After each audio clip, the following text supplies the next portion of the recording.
Hi, I'm Sylvia from sylviachurchier.com, and today we're going to be talking about how to have a conversation with your partner about money without it ending in a fight and in tears. Let's go.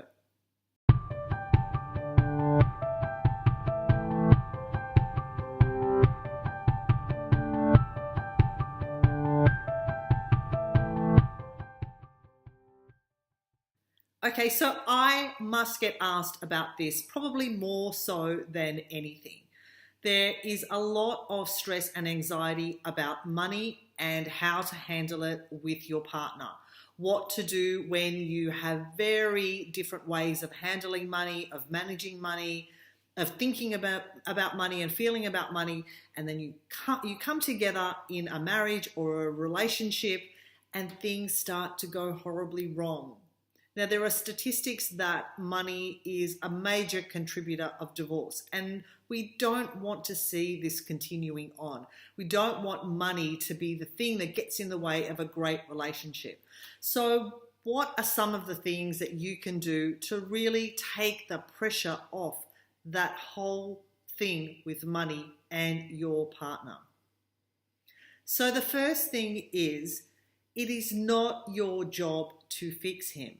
It is not your job to change him. It is not your job to take everything that you learn, to take your new money mindset, to take your new beliefs and to shove it into him. It's not your job. You are there simply to grow yourself, to learn, to have these experiences. And then basically by living them, by demonstrating to your partner what is possible with a new way of thinking, with a new way of being, then he can start to pay attention. On the whole, men like to be shown rather than being told. They do tend to shut down if a woman is telling them how to think and how to behave. But when they see a change in you, a positive change, when things are starting to transform in your business, in your personal finances, then men start to pay attention.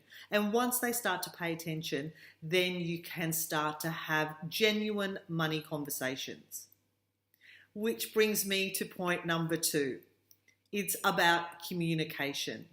And really the best way to talk about money is to sit down together at a certain time and have a money date.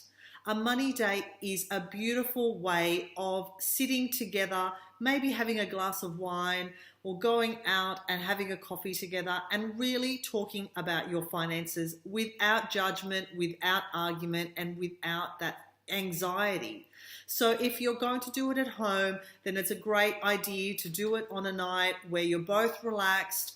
You might have some dinner, you might have some wine, and then you might start to have a conversation. You might even go as far as getting out some bank statements, having a look at your financial position, and really starting to listen to each other without criticism and without jumping in aggressively with judgment, with anger. Just listen to each other and see what the situation is. Oftentimes the situation may not be as bad as you think, or if it isn't great, then at least you can work together to resolve it. But without that communication, without sitting down to a money date night, then it becomes really difficult because you're not able to relax into it, and it's often just a rushed conversation and it often ends in an argument. The third thing that you can do to prevent arguments in your relationship is to decide how you are going to handle your finances together in your relationship. Now, some people have joint accounts, some people have separate accounts, and either is fine. It doesn't matter as long as it works for you. So sometimes what many couples tend to have is they have their own separate accounts and then they have a joint account which they both contribute to, which pays for the household bills, the groceries, the insurances, the school fees, whatever it might be.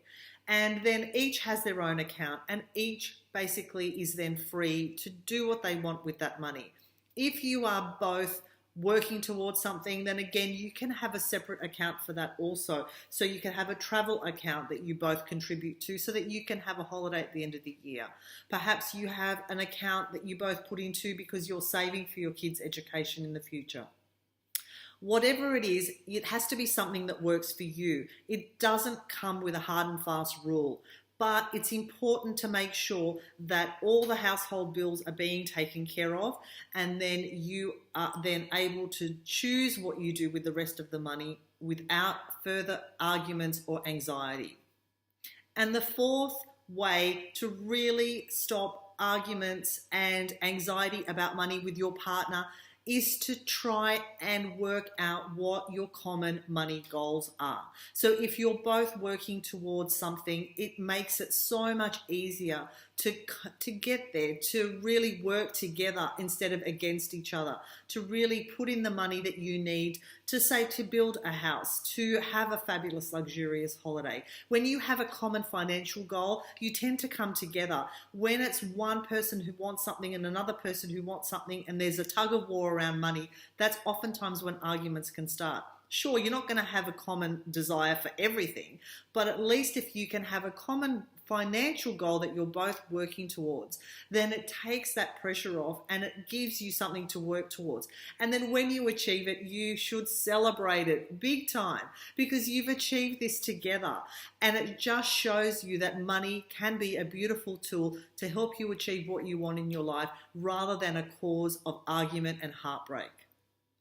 So I hope you liked this video today. If you did, please click like below, share with friends, and please leave me a comment.